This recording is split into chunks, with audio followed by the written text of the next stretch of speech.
Okay, so today we are going to talk about chapter 27, item 16. And here's the passage, as David said. If I do not understand what the words mean, I will be a foreigner to the one with whom I am speaking, and he will be a foreigner to me. So 1 Corinthians chapter 14, verse 11. So the chapter is Ask and you shall receive.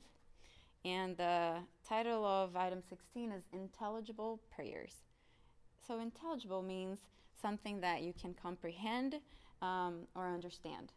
And so really what Kardec explains to us after the passage there of the Bible is that a prayer is only as good as the thought behind it. So if we can't understand the thought, then we can't have a connection, we can't have a feeling, and therefore we don't have a prayer.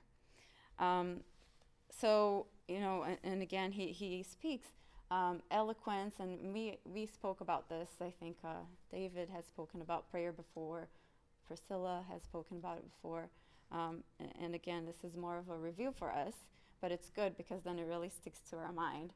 That eloquence and repetition and memorization, they may not be the thought, they may not bring an idea or a thought or that feeling that connects us to divinity, right? So, and I say may not because I would say that some people are very eloquent, right? And they may be able to connect when they're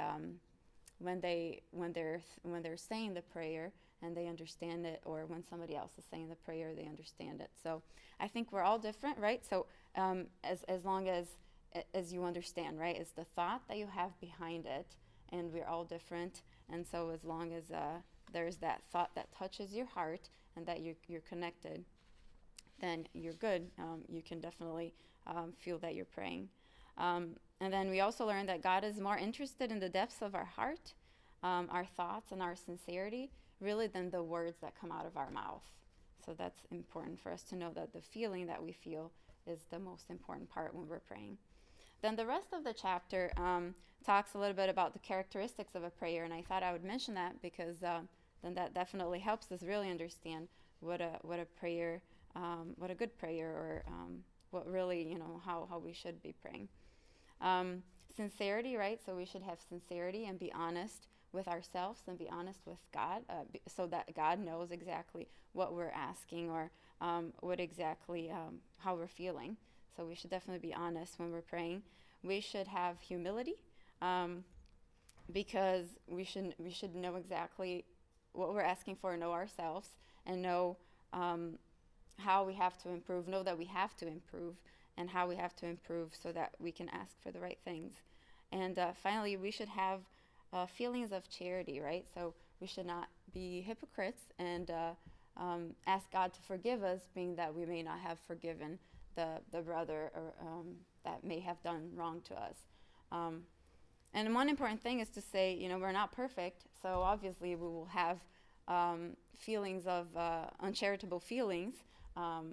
We may be praying for something, and we may have anger or hatred towards someone, but it's important to know that we should also ask for that in our prayers, right? So as long as we know that we need that help from the higher spirits, and that we're asking them for strength and for courage, and for resignation, that we will get their guidance. So the effectiveness of a prayer, that's another part also of the chapter. And it reminds us that really the faithful prayers will be the ones that will be effective. And the results of a prayer, really, this is again a reminder, is that we will get courage, patience, and resignation from the good spirits. And when we pray, we will also get suggestions of how we can help ourselves in order to help us solve our problems. So it's not like we're going to pray and we're going to get the result right here in front of us. We're not praying for that. We're praying so that they can help us actually get to that, to solve the problem, or to get to that achievement ourselves, so that we can get that merit ourselves. And then the important thing to stress is that the strength of our thought and the will of our thought is the strength of our prayer, right? So the effect of a prayer should be to really invoke the inspiration of the good spirits, right? So as long as we have a sincere heart, we have the strong will, the strong thought, we will be able to connect with the good spirits, and thus they will be able to help us resist the evil thoughts. So not necessarily we're praying for them to get the evil away from us, but we're praying for them to help us not think of positive things and distract evil thoughts away from us.